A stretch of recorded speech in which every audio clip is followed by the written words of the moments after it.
Salud.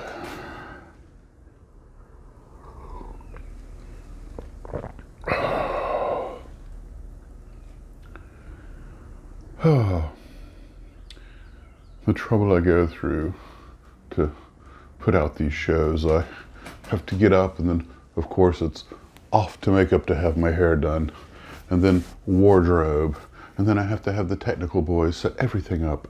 I'm ready for my close-up, Mr. DeMille.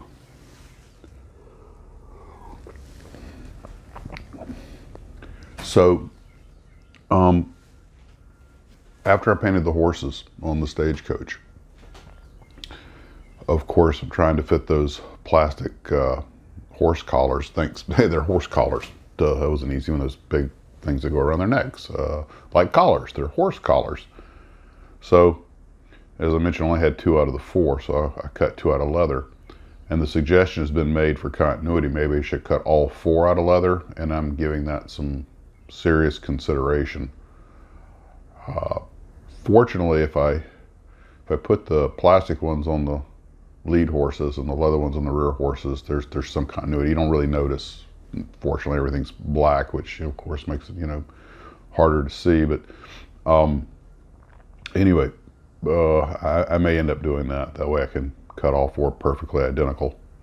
But after I painted the horses, I was kind of learning as I went because I hadn't painted an animal in forever. So the last one turned out really well. It was all pre-shaded and everything. The shade of brown looked right. And of course, I wanted it to be front and center most. And I consulted my sister-in-law who owns horses, and she lives up Montana. And I asked her what, about and I didn't realize that quarter horses often pulled wagons. I didn't realize how big a quarter horse was. For some reason in my head, I had an idea of a quarter horse as a slightly smaller animal, but it's not. She said they can go above 16 hands. And of course, they were popular in the West because they're a hardy breed that was, easy to acquire, easy to take care of. Anyway, they're sort of the Sherman tank of the Old West. Reliable, easy to keep running. So I looked at a bunch of pictures, and one of the things that I did with the last one was I really put some pretty heavy pre-shading on it, and it came out really well as a result. But I figure once you lash on all the harness and everything, a lot of that can't be seen. So it was still a good exercise. But when I was painting the horses, you tend to forget just how much surface area a creature has. It's like an airplane. An airplane doesn't really look that big until you start painting the wings and realize how much surface area on top and bottom of the wings there are, and you wind up gobbling up a bunch of paint. And what happened was I wanted each horse to look a little bit different. Didn't want them all to look like carbon copies, so I mixed a different color for each one, all some sort of brown. And I actually ran out of the color on one of them, and I did everything except the underbelly. And of course, the underbelly you can do a little bit darker because for a shading effect. But then I had pre-shaded a lot of the areas on the horses where there wouldn't be a lot of under the cheek and the belly and everything. But since I had mixed the paint, have you ever tried to mix the paint? You mix a batch, you come up a little short, and you try to mix another batch that's identical, and it's nearly impossible to get a perfect match. Well, at least it is for me. So between shading various areas and using a little darker here and a little lighter there, I managed to make it all work, and it turned out okay. But it was embarrassing. Like, crap, I need one more little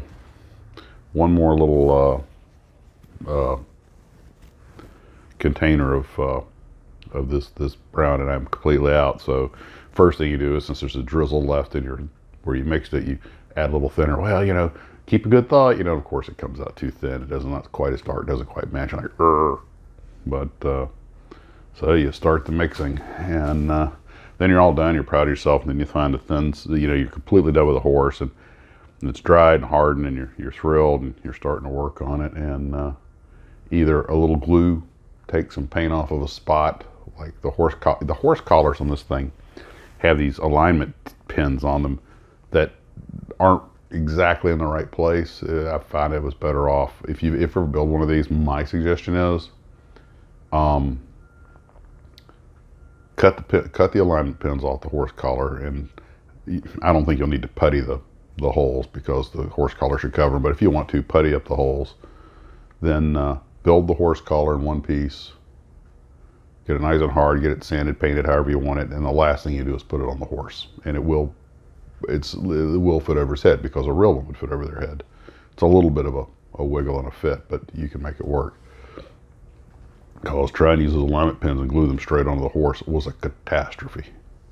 And it really, the little bit of glue I put on there just ate right through that acrylic paint, and just because the thing slid around when I was trying to put it on, it really marred it. Now the horse collar covers most of them are, and I can always splatter some mud or dirt to cover up anything that still shows. But again, that got back to I'd already used all the paint, so I can't match it perfectly.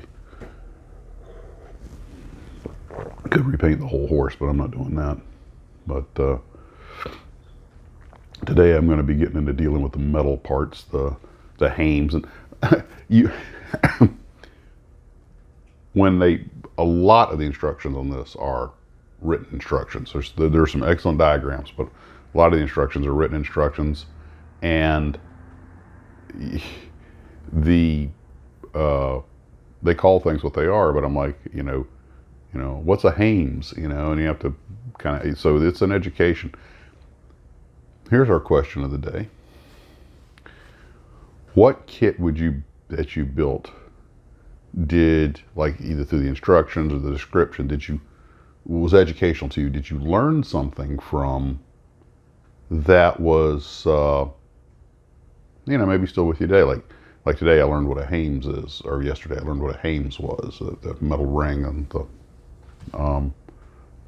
I say I learned what it was. I've already forgotten, but I remember it was one of the metal, it's part of the rigging for the harness, and they call a lot of the parts by their actual name, so you have to, okay, what's of this, what's of that. So it's been an educational experience, and I have learned a ton about how they rig the harnesses and how they work, and why there's so many reins and everything.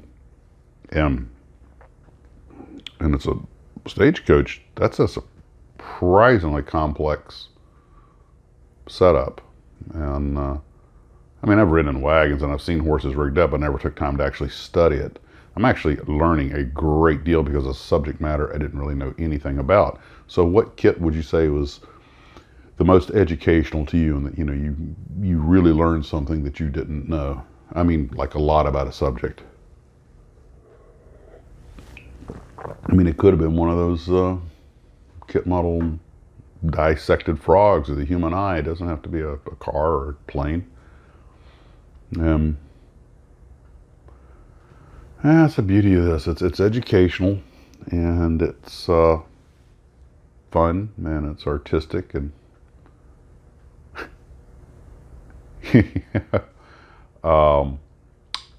by the way, on a completely different, segue to this. Speaking of being artistic, I was watching the recent video put out by Mike Mashat, which you should go watch it. He shows some of his pencil drawings from when he's 12 years old. The guy was clearly a natural talent, and I didn't realize you could do what he could do with colored pencils. Well,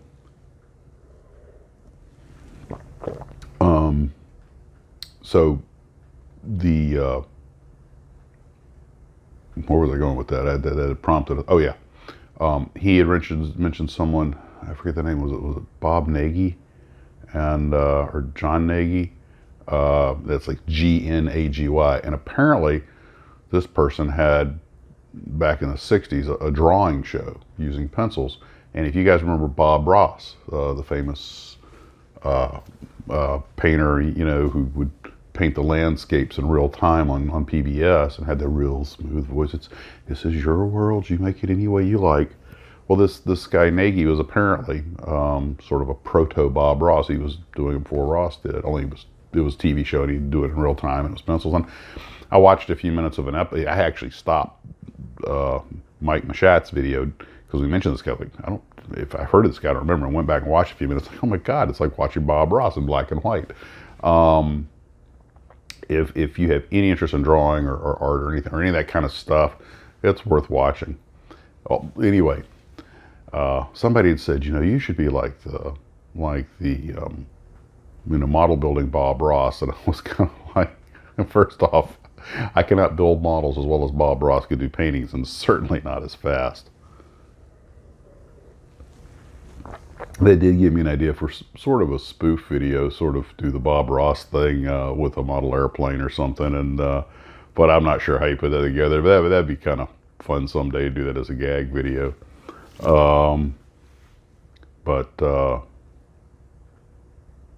That's nothing, insulting. It would be parody, but it would be friendly. And so it's your airplane, and you paint it how you want. And of course, we have the box top of the instruction sheets, and they give you great ideas. But if you want to stick the landing gear out of the cockpit and put the propellers on the tail, you go right ahead, because it's your model. Two more quick points. One, I had some pictures that came in late after I'd already put together the last viewer video, but I guess I got about 20 or so. Not enough for a huge video or anything, but I'm not really planning to do any more viewer videos. Just got too many things on the agenda. But I didn't want to. I wasn't going to just ignore them. I mean, people went to the trouble of sending me pictures and stuff. So the last one was viewer builds number 4.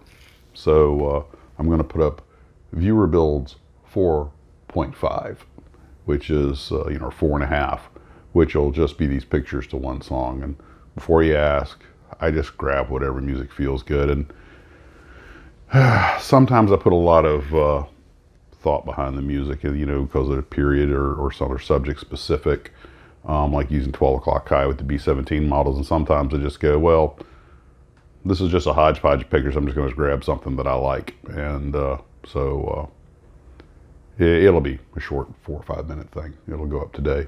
And I thought about tacking it into this video, but I figured, it's a viewer build video. It should go up separately. And the other thing was just the last thought for the day. I have, of course, the new Yeti microphone that my lovely wife bought me. So when I do podcast type things, such as, the history videos, I'll be using that because it's at my desk and where all the information is, and that's where I record from. This one, I've started using the Lavalier Mic because a lot of you guys are having trouble hearing me, especially if you're listening on your telephones. And it's almost always the same thing. The problem, the volume needs to be up. And but somebody commented last night on the after hours that it sounded like I was talking from across the room. Well, I was, because the camera in the shed has a shotgun mic that's mounted on top of the camera looking forward. I believe that's a Cartoid mic. But anyway, so that is literally shot from across the room. But so that's why you have 3 different levels of sound on all 3 videos. And I used to lug the lavalier mic back and forth and all this other stuff. And if it's that big a problem, I could schlep this thing out to the shed every day. I've got the long cable on it, which, believe it or not, it's great to have that long cable, but sometimes it causes some real headaches. Because it's like a lasso, man. You will snag things on these cables, especially along. It will just snag my foot.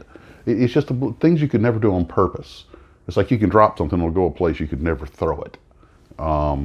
So it's just so much easier just to leave the equipment in situ and just use it there. It really streamlines things, and it sounds like such a minor thing. Well, just take the microphone back and forth. By the time you take into account reeling it up, taking it over, plugging it in, doing the sound check and everything, and make sure everything's hooked up, and la la la la la, it eats up 8-10 minutes each way, 20 minutes out of the day, which just for that. So I've just gotten in the habit of leaving the stuff in place.